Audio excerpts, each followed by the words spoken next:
Hey now, welcome back, Pokemon trainers. This is your friendly neighborhood Bullados with Michael Holmblad on commentary. We are at, uh, we are in the top four of this fourth Sceptile Premier Challenge here at Outpost 2000, Coon Rapids. We're in Game 2, and Jesse prevailed in Game 1. Once again, Curtis is coming out with a team of Heatran, Charizard Y, Landorus Therian, Thundurus Incarnate, Suicune, and Aegislash. While Jesse is coming into this game with Ferrothorn, Lucario, Mamoswine, Volcarona, Mega Blastoise, and Crobat. Each player will now get the chance to choose their 4 Pokemon, including the 2 Pokemon that you're going to start with, out of the 6 Pokemon that they brought into this battle. Once they do that, they will play a 2v2 game, and the first person to knock out all 4 of their opponent's Pokemon will win this second game of the top cut. First person to win 2 out of 3 games in the top cut will win this match.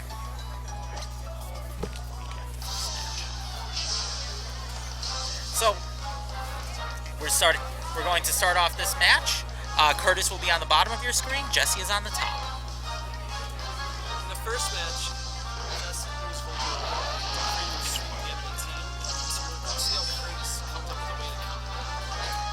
Looks like Curtis is starting with pretty much the same thing that he started with last time, while Jesse switched out to Mamoswine and Lucario. Curtis is starting with Landorus and Charizard Y, whereas last game he started off with, I believe, Landorus and... who was it? Suicune, right? Okay. So it's interesting to hear that Jesse switches over to Lucario instead of Blastoise. And probably did that just because Blastoise was able to do too much last turn because he was under the sun due to Curtis's Charizard. So it's a good looking adjustment by Jesse. And Curtis sticking with what works. The Charizard Landorus really has worked so much in the past. And it's just a solid way in general. So he's going to just try and produce offense through that way. Or switch out the Landorus because it's most likely slower than Landorus. It'll be interesting to what Jesse decides to do. He's probably going to Mega Evolve and attack just to get speed on the Lucario. And Mamoswine just going to attack. So, Curtis decides to withdraw the Landorus for Suicune. And Charizard is just going to Mega Evolve, and I believe I saw a Solar Beam being selected. Charizard Mega Evolving brings in the Drought, which turns the Sunlight harsh, increasing the power of fire attacks, as well as making Solar Beam a 1-turn attack. Lucario Mega Evolves, and now we get into the attack phase of this turn. Icicle Crash will come down onto Suicune, dealing a small amount of damage. He did not predict the switch correctly. Charizard will use Overheat on the Mega Lucario, which will deal a lot of damage and knock out the Mega Lucario because of its dual typing with Steel. Now he also has, looks like Suicune, yep, Suicune already won. So this is an interesting turn, since Jesse didn't protect this Lucario, if it has it, which doesn't, as we see on the sheet.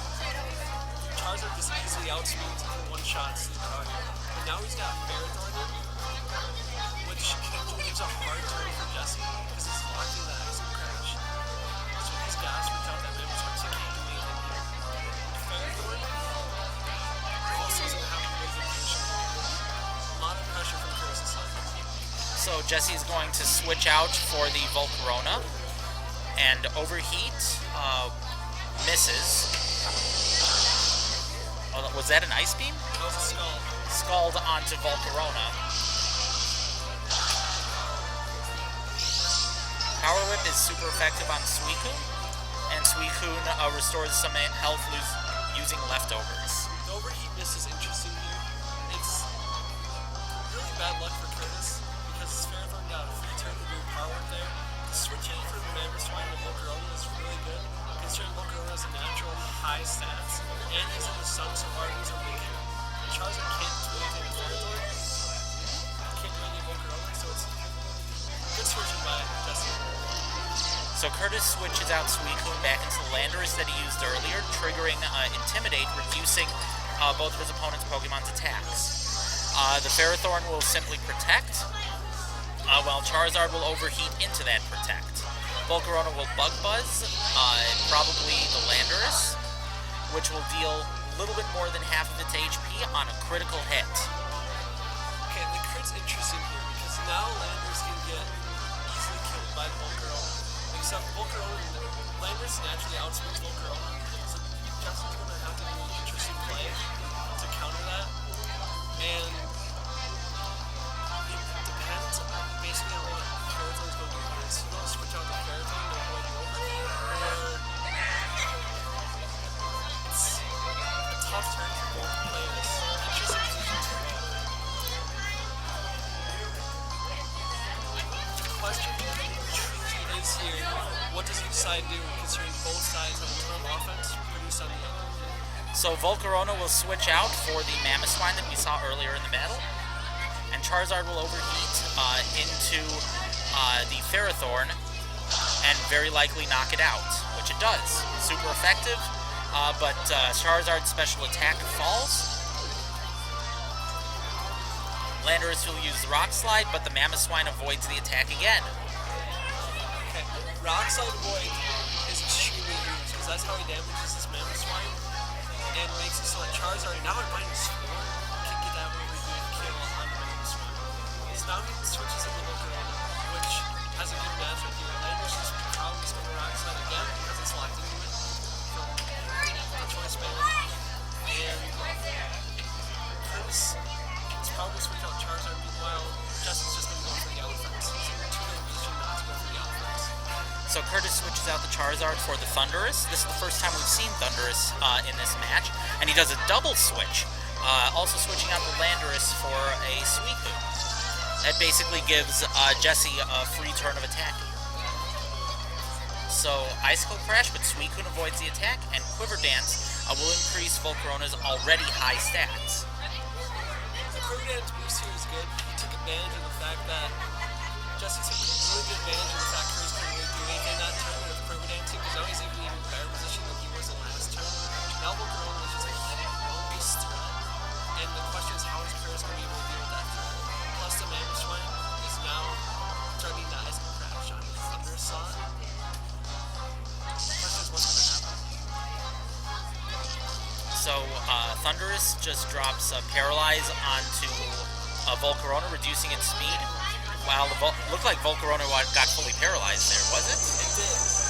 Icicle Crash will come down onto Thundurus and knock it out one hit from super effective, but I believe that all Curtis wanted to do there was to paralyze the Volcarona and then hit Tailwind off of Suicune.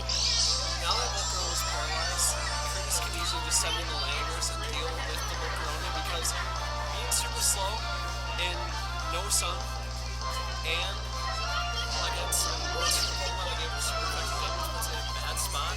Mamoswine is still really good right now, but the Tailwind puts Landorus faster than both, which puts Jesse in a really bad position now. Momentum completely shifted on that turn. So I saw Curtis's attack. Well, we're going to start with Volcarona using Protect, making sure, but I believe Curtis correctly predicted it, and the superpower looks like knock out the Mamoswine, while Suicune will basically just waste an attack this turn. Tries to scald, but Volcarona protects. And because of that, Suicune gets a bit of a heal off of leftovers, and we move on to the next turn. Now that's a good play there, is that now it's only Volcarona left on the field. He has 3 Pokemon versus the single Volcarona. So now Volcarona, it's Volcarona versus the world.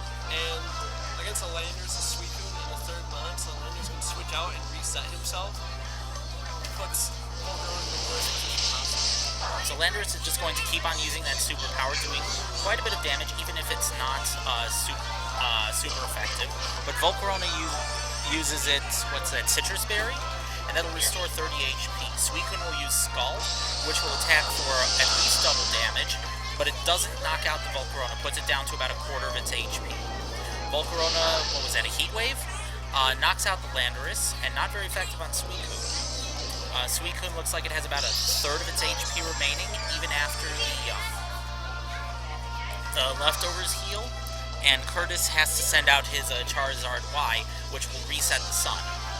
Superpower is a good move there, just because he just piles on more damage than Volcarona. All he has to do is keep on piling damage. Volcarona cannot possibly keep up with that super amount of damage. So Curtis is just going to pile damage on Volcarona, and Volcarona doesn't damage out to keep up with it. He didn't really have much of a choice with that last move, though, because he has the choice band on the Landorus, and he had used Superpower before. His only choice there was either Superpower or switch out, and he didn't really want to switch out because that would set the sun for Suicune's attack, and that wouldn't have been a particularly great move. Reducing your own Pokemon's attack is not the greatest thing in the world that I can see. So Curtis wins this game, with 2 Pokemon remaining to none, and we move on to Game 3. Thank you guys for watching, and I hope to see you next time.